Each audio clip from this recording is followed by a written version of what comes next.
क्या कभी हमने अपने बच्चों के साथ, क्या हमने कभी अपने स्टाफ के साथ, क्या हमने कभी अपने रुफका के साथ ये बात की कि भाई कभी कोई गलती हो गई है तो माफ कर देना, मुझसे हक निकलता हो तो ले लेना? अरे हमें तो पता होता है कि हमने किसी का दिल दुखाया है, हम तो जानते होते हैं कि हमने किसी को डांटा है, मगर हमें लगता है मैं सेठ होकर अपने नौकर से माफी मांगू, मैं शौहर होकर अपनी बीवी से माफी मांगू, एक गरीब इंसान से माफी मांगू।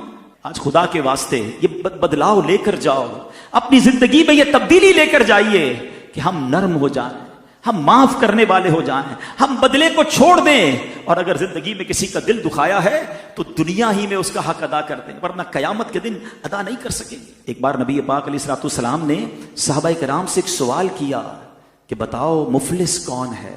हदीस का खुलासा है। अब मैं यही सवाल आपसे करूं कि पुअर कौन है, मुफलिस कौन है? आप भी यही जवाब देंगे, जिसके पास पैसे नहीं वो मुफलिस है। साहबा ने भी यही रिप्लाई दिया, मगर नबी पाक ने जो इसकी इंटरप्रिटेशन की ना, अमेजिंग। सुनो, आका फरमाते हैं मुफलिस मेरी उम्मत में वो है जो कयामत के दिन नमाज, रोजे और ज़कात लेकर आया, और यूं आया, यानी इस हाल में आया कि उसे गाली दी, उस पर तोहमत लगाई, उसका माल खाया, उसका खून बहाया, उसे मारा, यानी इतने सारे जुल्म करके आया है, लेकिन रोजे भी हैं, नमाजें भी हैं, ज़कात भी है, हज भी है। ए सुनो हाजियों, ए रोजादारों, नमाजियों, सुनो, अगर दिल टूट रहे हैं, हक दबाया जा रहा है, हक तलफी हो रही है, लोग आपसे परेशान हैं, आका फरमाते आएगा इस हाल में कि नेकियां बड़ी हैं मगर लोगों का दिल भी दुखाया है, माल भी दबाया है, खून भी बहाया है।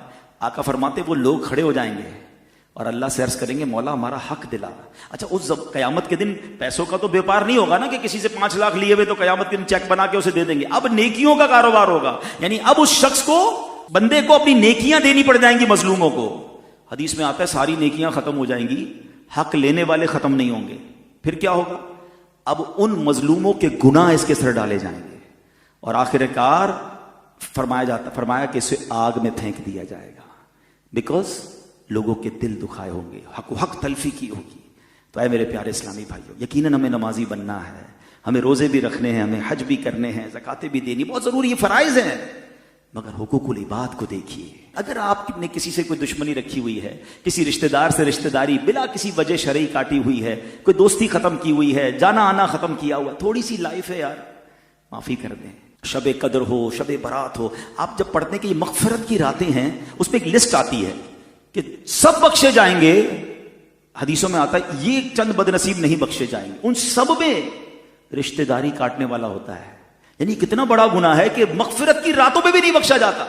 कम से कम फोन करके कोई रिश्तेदार है, कोई दोस्त है, यार बस खत्म करो, दिल मिला लेते हैं, मेरी तरफ से कोई बुरा लगा हो तो माफ कर देना। अच्छा, हो सकता है आप में से किसी के ध्यान में ख्याल है कि यार गलती तो उसकी थी, मैं माफी क्यों मांगू? कोई बात नहीं। हमारी मेमनी में एक जुमला कहते हैं ना, जो नमियों वो अल्लाह के गमियों। आप झुक जाइए, आप आगे बढ़ जाइए, सवाब कमा लीजिए, दोस्ती कर लीजिए, फिर देखें इंशाअल्लाह रब्बे करीम कैसी रहमत फरमाता है। एक हदीस पाक में आता है जिसका मजमून है कि जो माफ नहीं करता उसे माफ नहीं किया जाएगा, जो रहम नहीं करता उस पर रहम नहीं किया जाएगा। हम माफ करें इस नीयत के साथ कि अल्लाह मैंने तेरे बंदों को माफ कर दिया, ए करीम तू तो सबसे बड़ा माफ करने वाला है, आज तू मेरे गुनाह माफ कर दे। फिर